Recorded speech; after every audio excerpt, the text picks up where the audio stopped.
Hey, boys and girls, it's Miss Nestor. I'm going to try this. This is a new way that I'm going to be teaching so that you guys aren't missing out on what we would be regularly learning this week. This week, we're going to be talking about the concept is up in the sky, and our question for the week is, what can we see in the sky? So this first picture's of a little girl who's looking up at the night sky using a telescope, and she's seeing the stars in the dark skies. So I'm going to go over your spelling words and your sight words, and I'm even going to read this story for you, the stories that we would read in class, and then I'll give you some instruction on what assignments to complete, and I'll work through those with you. Right, our spelling patterns this week are E-R, I-R, U-R, and O-R, and they make the sound. They are letter partners that work together, but the R takes control, and so you hear the sound in it. Our first spelling word is her, H-E-R. I will help Jan with her garden. Bird, B-I-R-D. The bird sits in a nest. Fur, F-U-R. Animals have fur that keeps them warm. Fern, F-E-R-N. A fern plant grows in the shade. Dirt, D-I-R-T. Plant the seeds in the dirt. Okay, we also have work, W-O-R-K. Taking care of a garden is hard work. Okay, and our two review patterns from last week. Remember last week we did A-R and it said R, like a pirate. Barn, B-A-R-N. The animals are in the barn. Arm, A-R-M. He hurt his arm while playing ball. And our two sight words that we're going to go over and learn this week, that's important to learn the spelling of, are climb and through. Climb is C-L-I-M-B. Can she climb to the top of the mountain? And through, T-H-R-O-U-G-H.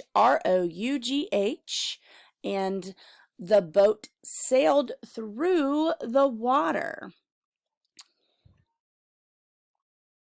Okay. All right, guys, and our sight words for this week. Remember, it's important to practice your sight words so that you can say them immediately instead of trying to sound them out, because sight words are harder to sound out because we haven't quite learned those spelling patterns yet.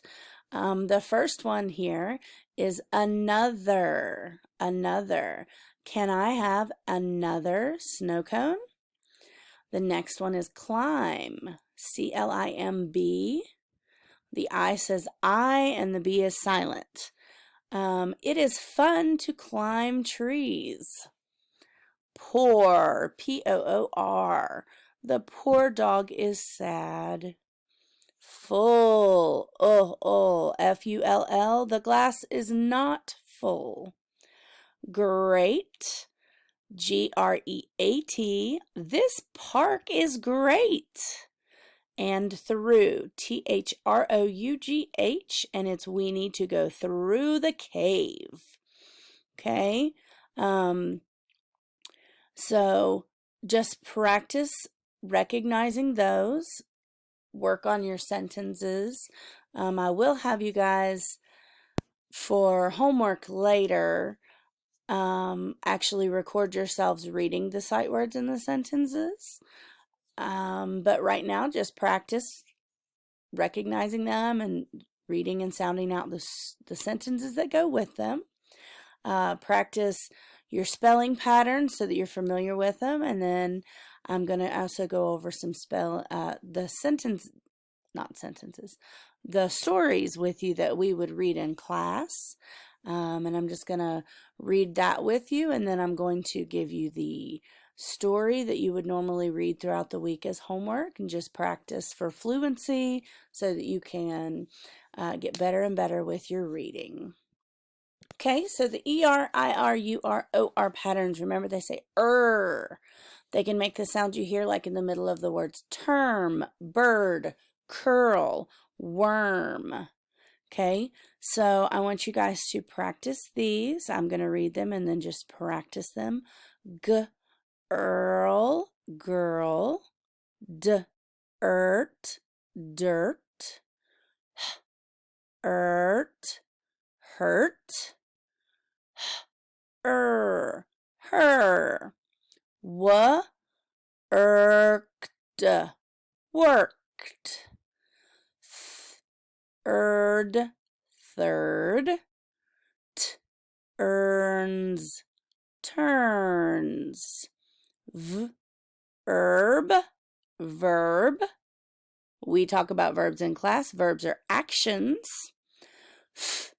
First, first, shirt, shirt, word, word, nurse, nurse.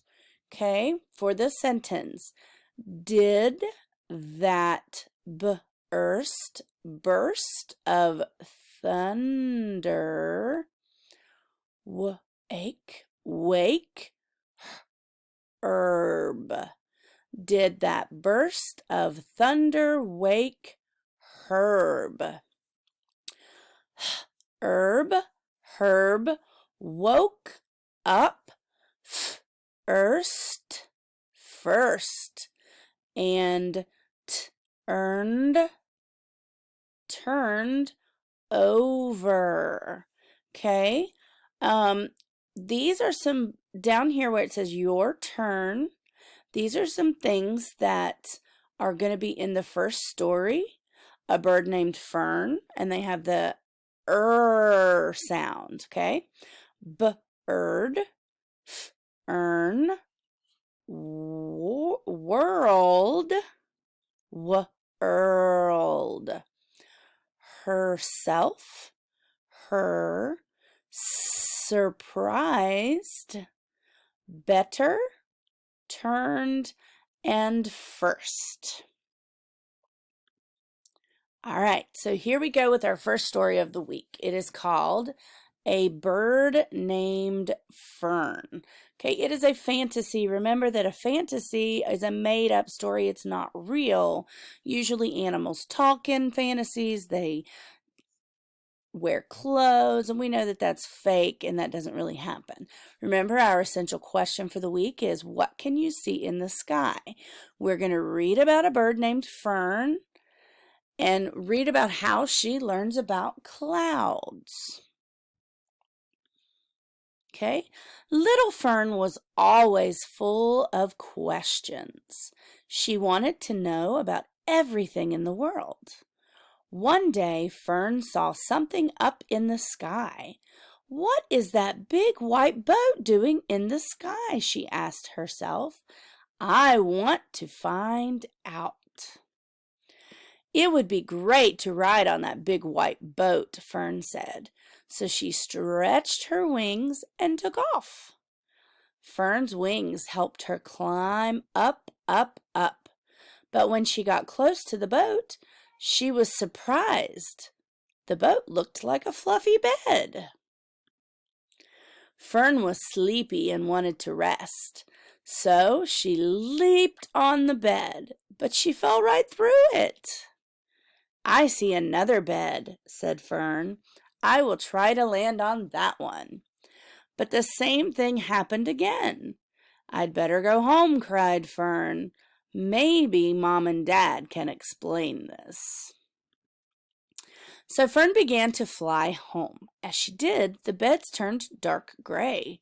Then it started to rain. Poor Fern was soaked when she got home. Where were you? Asked Mom and Dad. Fern told them all about her trip. First, we will dry you off, said Mom. Then we will teach you about clouds, added Dad. And that is what they did. So, if you look back in the story, the clouds, she didn't know what clouds were. So, what did they look like to her? The first one, if you flip back, looked like a boat. She sees the boat in the sky, so she decides that she wants to find out what they are. And as she got closer, the boat turned into a cloud that looked like a fluffy bed. So when she lays down in it, she flies right through it. It's important to cause and effect are important reading strategies for good readers. A cause is what makes something happen, and an effect is the event that happens. So in this, one of her causes that happened in the story is she wanted to ride on the big white boat, right? So because she wanted to ride on the big white boat, the effect is she stretched her wings and she took off flying. Okay. The cause, the boat started to look like a fluffy bed. So as she got closer, it looked like a fluffy bed. And the effect is she was surprised because she went to lay on the bed, and what happened? She fell right through. All right. And another cause in this story is it started to rain. And because it started to rain, she was still flying home. What was the effect? Yes, she got soaked. She was wet from the rain. So this is one of our stories that we were going to read this week. So I'm going to post it on Seesaw so that you guys can actually read it with your families if you want to. I'm also going to post the other story for the week, which is Kittens. Hold on, let me see what that one is called. That one is called Kitten's First Full Moon. So I'm going to read that here in a few minutes. And then I'm also going to post the weekly story. And so for your regular homework, just practice your spelling words and your sight words and read your story so that you're still getting that reading practice to help with your fluency and to help you learn new spelling patterns. Okay, so we'll go ahead and read Kitten's First Full Moon, and the author is Kevin Henkes. It is a fantasy again because it's made up. It's not real. And again, our question is, what can you see in the sky? We're going to read about a kitten who thinks the moon is a bowl of milk. All right, it was Kitten's first full moon. When she saw it, she thought, there's a little bowl of milk in the sky. And she wanted it. See how it looks like a bowl of milk from looking down on top of it? So she closed her eyes and she stretched her neck and opened her mouth and licked. But Kitten only ended up with a bug on her tongue. Poor Kitten, look at that bug on her tongue. Still, there was the little bowl of milk just waiting. So she pulled herself together and wiggled her bottom and sprang from the top step of the porch. But Kitten only tumbled, bumping her nose and banging her ear and pinching her tail. Poor Kitten. Still, there was the little bowl of milk just waiting. So she chased it down the sidewalk, through the garden, past the field, and by the pond. But Kitten never seemed to get closer. Poor Kitten. Do you see her? She's running and running. It's not getting any closer. She's kind of upset. You can tell. She's like, why is it not getting any closer? Still, there was the little bowl of milk just waiting. So she ran to the tallest tree she could find, and she climbed and climbed and climbed to the very top. But Kitten still couldn't reach the bowl of milk, and now she was scared. Poor Kitten!